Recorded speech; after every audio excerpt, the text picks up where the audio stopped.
Well, greetings, mind crafters. Welcome to episode, what is this, 3, I guess. I'm Dr. Kimberly Quinn, and we're going to talk about re-entry anxiety and how to deal with it. And right now, I'll tell you, that is a beaver pond and a beaver dam. They're busy at work. You can see all the little pencils there. I love this place and golden retrievers are free to roam, so Giovanni will probably run by any second now. And yes, we're going to talk about, after the whole Rona thing, right? Just a little over a year ago, the world closed, and rather quickly, right? Just shut down everything, restaurants and movie theaters, and we were, told to stay home and not leave and wear masks and hand sanitize every 35 seconds or less. Instant trauma. And it's interesting. We probably should start right there. It's an absolute bluebird today. There's the golden retriever right there. Wow.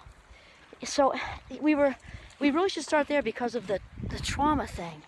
Because a lot of people, like we were saying in last episode, with mental illness terminology and things like that, misuse words. Not on purpose always, but misuse them. And the word trauma is way, trauma itself is way different than regular big stress. And regular big stress is not fun either, but they are different. And so the way they're different is trauma is actually sort of defined by, and it can be an event, a series of events, or it can actually be long-term events. Thankfully, it's been expanded now to add complex PTSD. Anyway, trauma is, by definition, when something happens or continues to happen that overrides the mind's ability to cope. Overrides the mind's ability to cope. And that's why brain changes happen. The brain is actually rewired. The good news is it can be, because the brain is very plastic, not meaning Fisher-Price plastic, but malleable and flexible and wants to heal. Thankfully, that can be turned around. So it's probably going to take a few episodes here, but this is where we're going to start.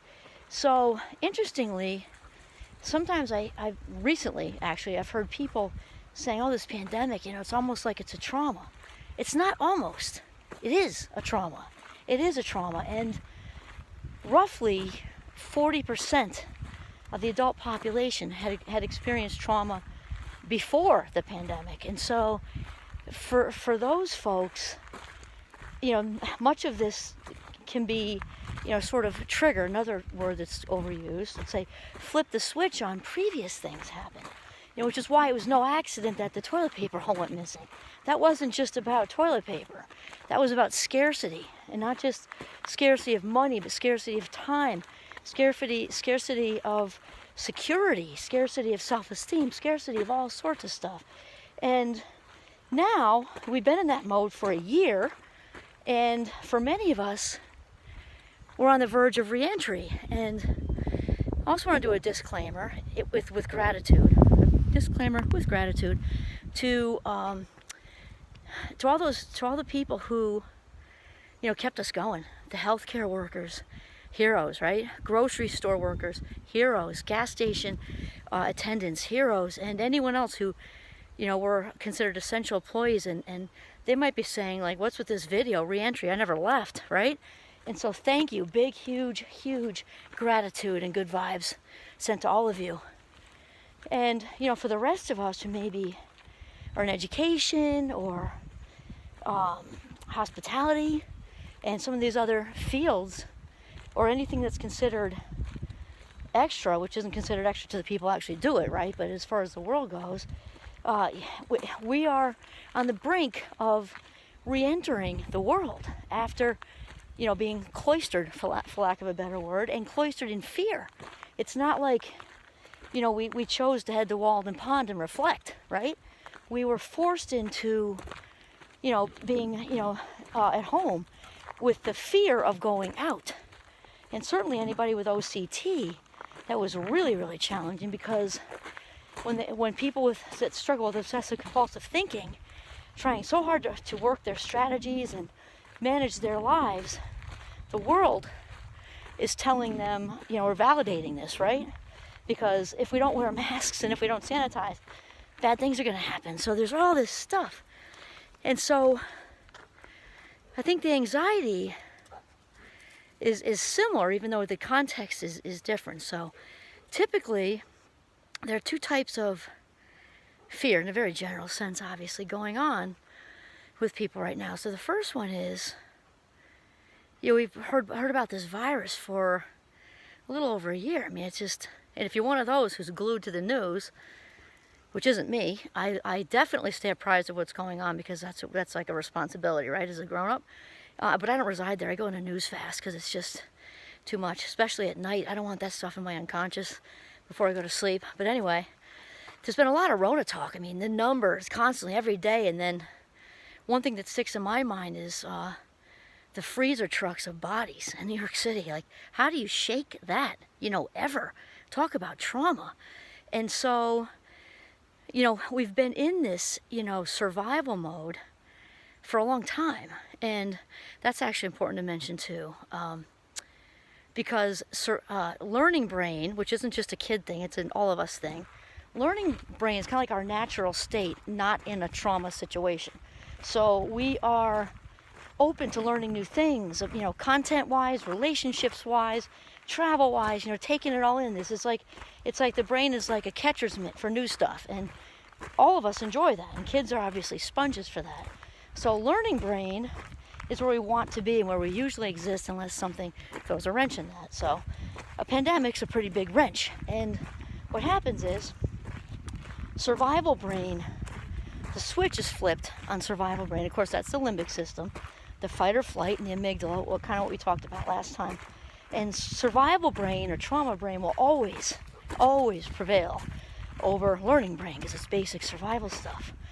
And so we've been locked into this with a lot of, we've kind of gone from a place of, learning and growth to defend and protect. And so that's a heavy lift, right? And so even the most secure and confident of us, and extroverted of us, we can say that too, have kind of developed some insecurities about going back to work, regardless if that's, teaching or again hospitality or fill in the blank, the business world, with whatever it is you're doing. And the thing is, we've also become so conditioned. And I know, just with my students, and where I teach at Champlain, I think I've mentioned, it's a great place. It's a very positive, dance to your own beat, do your own thing environment for students and us grown-ups, faculty and staff. It's just a really good vibe. And people have been very, very devoted to trying to make this as easy on students as possible, activities and everything. And the thing is, I've watched them myself. They're on campus, many of them. On campus, the classroom is maybe 200 feet away.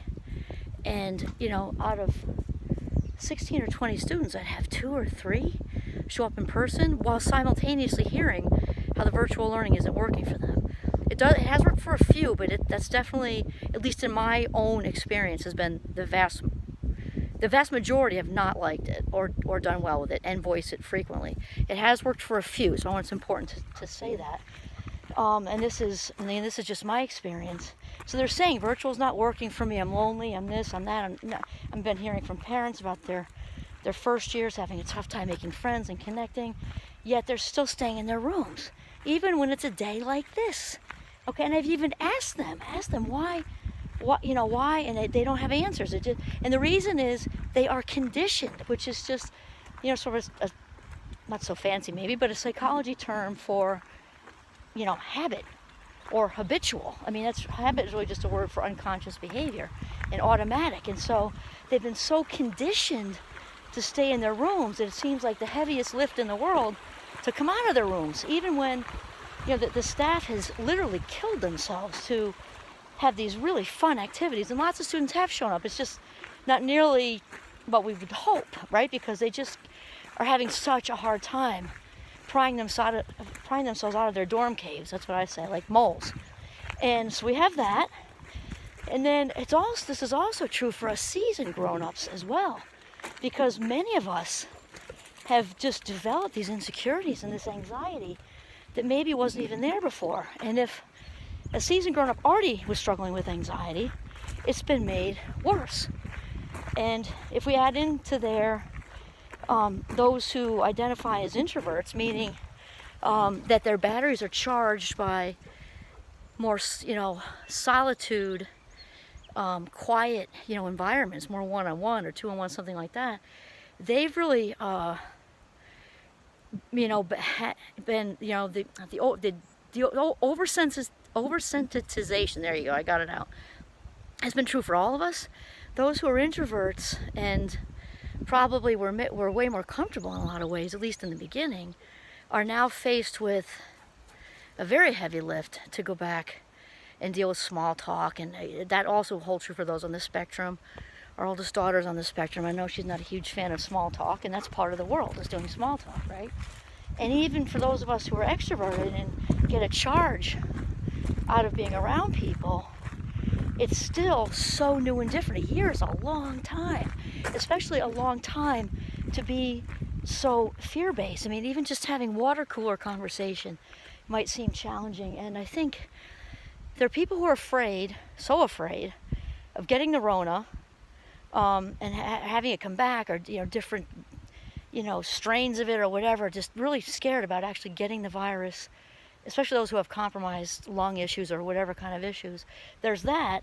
And then there's the fear, even with people who were previously very able to socialize and deal with it, are really feeling nervous about it, that they might interact inappropriately, that they may not have the endurance to get through a work week like they did before, because they've gotten so used to working from home, even though they missed some of the interaction. And there's just so much anxiety, which really comes down, I think, the brook is gorgeous. It really comes down to, anxiety is largely about fear, right? And the unknown, in addition to the brain stuff that we talked in the last one. And so I guess what I would say here is gradual, be kind to yourself. This is where self-compassion is really important. It's really important to be good to ourselves. In general, it's good to be good to ourselves.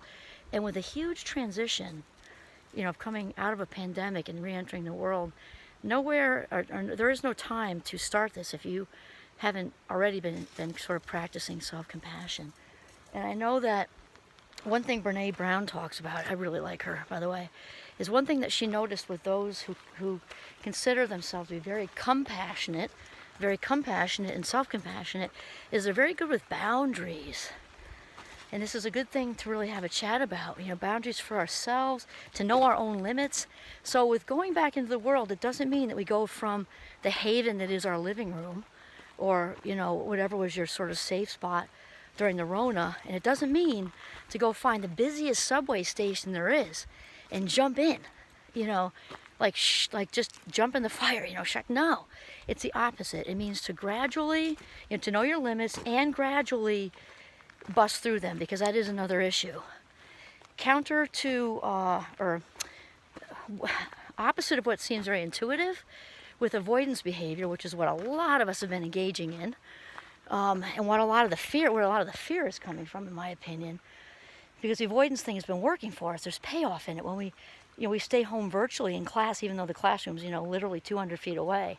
We get a little payoff, like that as far as anxiety, even though they might love coming to class, because my students generally love coming to class. In that moment of staying home virtually or staying in the dorm virtually, there's payoff, kind of like I dodged the bullet. I was feeling all tight and anxious, and now I don't, because I decided to stay virtually again, because they have the choice every day. And then 2 days turned into 4, turned into 6, and I had at least, I don't know, most of them signed up to be in person in the beginning, again on campus. And even this is the last week of the semester, and I've had the same 3 students the whole time. See, because that avoidance behavior thing, when we reinforce it, it just gets stronger and stronger and stronger. Like any behavior, it gets stronger and stronger and stronger. And as they say, I think in the 12-step programs, actually, I'm a big fan, is the only way out is through. The only way out is through. So it doesn't mean find the busiest subway station around you and jump in.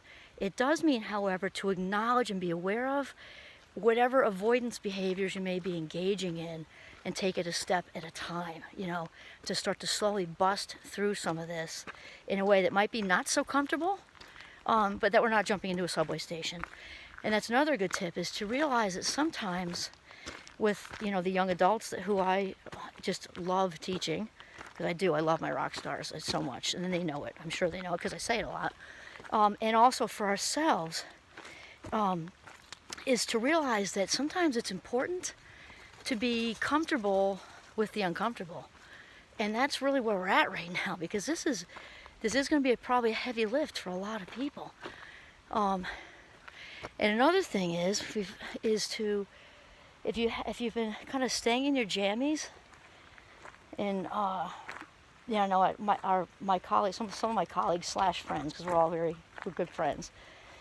We made jokes in the beginning of the Rona thing, with switching from our night jammies to our day jammies, and hopefully hopefully you begin to get dressed slowly, because that is, the brain needs to know that the day is starting. So if you've kind of stayed in those Pikachu fleece pajamas, I'm glad you enjoyed it. We all did for a little while.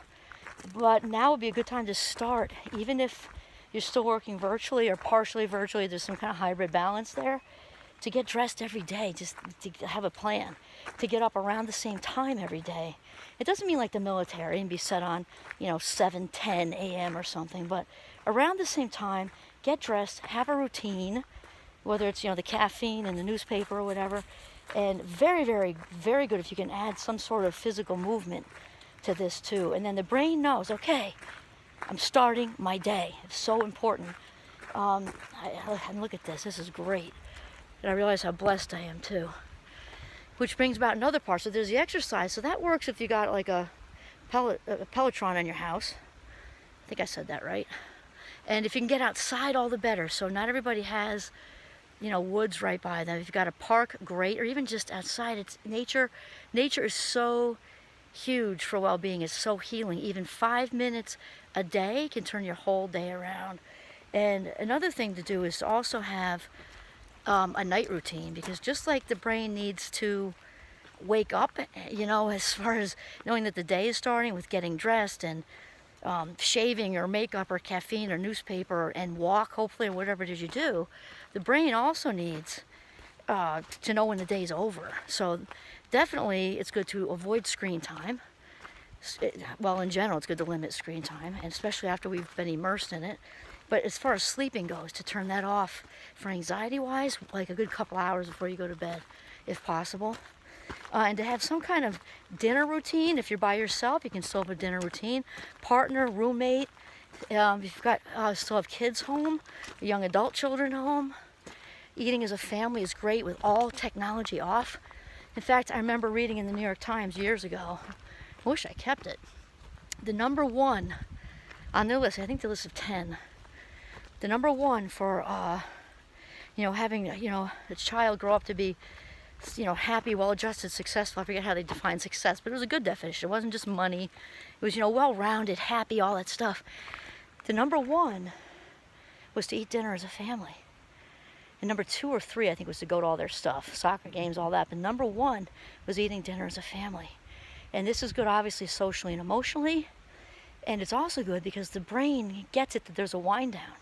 So remember that even though we think we are sleeping, the brain is awake 24/7 and always processing 24/7, even if we're not aware of that. So the brain is kind of picking up on all this stuff all the way around. So again, want to start your day with a routine, end your day with a routine.